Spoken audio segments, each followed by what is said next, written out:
가정예배로 모이신 여러분을 주님의 이름으로 축복합니다. 여러분께 질문 하나 드려볼게요. 여러분께서는 무엇을 위해 살고 계십니까?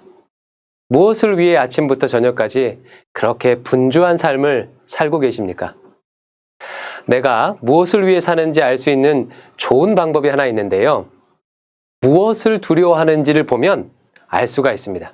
인간은 자기 보호 본능이 있어서 두려워하는 것이 있으면 그 두려움을 피하기 위해 최선을 다하지요. 가난한 것이 가장 두려운 분은 돈을 위해서 살 것이고, 부모에게 인정받지 못하는 게 두려우면 부모의 인정을 받으려 애쓸 것입니다.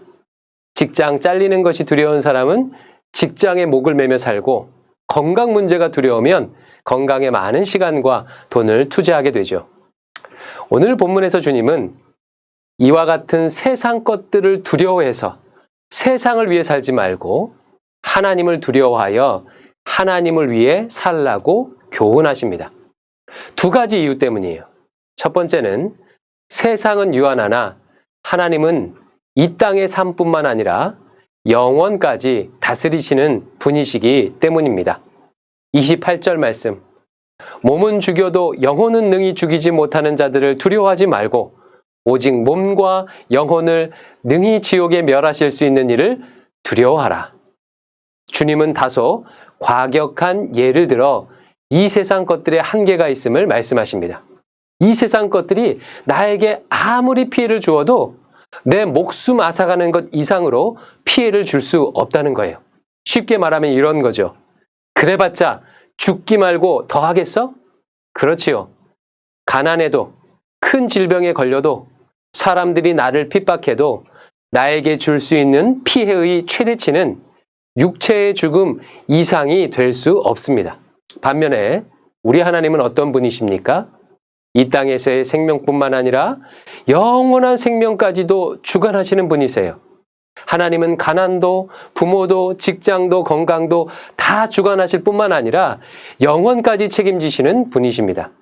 하나님이 허락하지 않으시면 그 흔하디 흔한 참새 한 마리도 땅에 떨어지지 않습니다.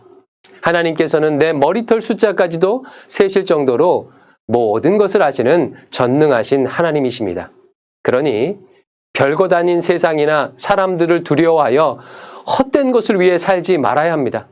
한 번뿐인 인생, 하나님을 두려워하며 하나님의 뜻을 이루는 것이 지혜로운 삶입니다. 두 번째로, 하나님은 나를 존귀히 여기시기 때문이에요. 31절 말씀. 두려워하지 말라. 너희는 많은 참새보다 귀하니라. 흔한 참새 한 마리도 하나님께서 책임지시는데 참새와 비교할 수 없이 소중한 너희를 책임지지 않겠냐는 말입니다. 세상은요, 달면 삼키고 쓰면 뱉지요. 세상은 자기에게 유익이 되면 가깝게 지내지만 손해가 되면 모른 채 하고 버립니다. 저는 주변에서 그런 경우를 너무나도 많이 봤어요. 평생 충성한 직장에서 하루아침에 잘리거나 수십 년을 함께했던 친구에게 상의당하거나 배우자에게 배신당하는 경우도 많이 봐왔습니다. 세상에서 이런 일은 비일비재합니다. 그러나 하나님은 우리를 그렇게 대하지 않습니다. 하나님께서는 자신이 창조하신 피조세계를 아주 소중하게 여기세요. 참새 한 마리도 신경 쓰시고 머리털 한 가닥도 헤아리시며 관리하십니다. 그런 하나님께서 참새보다 소중한 우리를 그냥 방치할 리가 없습니다. 끝까지 책임지실 것입니다. 그러니 세상 두려워하여 세상을 위해 살지 말고 하나님을 두려워하며 하나님을 위해 살라는 것입니다. 사랑하는 성도 여러분, 무엇을 두려워하며 사십니까? 오늘 가정예배 드리면서 서로 한번 물어보세요. 여보, 당신은 지금 뭐가 가장 두려워? 아빠는 뭐가 가장 두려우세요? 얘들아, 너희들은 뭐가 가장 두렵니?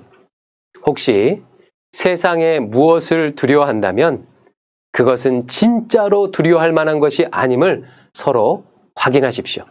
대신 온 세상의 주관자 되시고 나를 존귀히 여기시는 하나님을 두려워하여 그 하나님의 뜻을 이루며 살 것을 가족들과 다시 한번 결단하시기 바랍니다.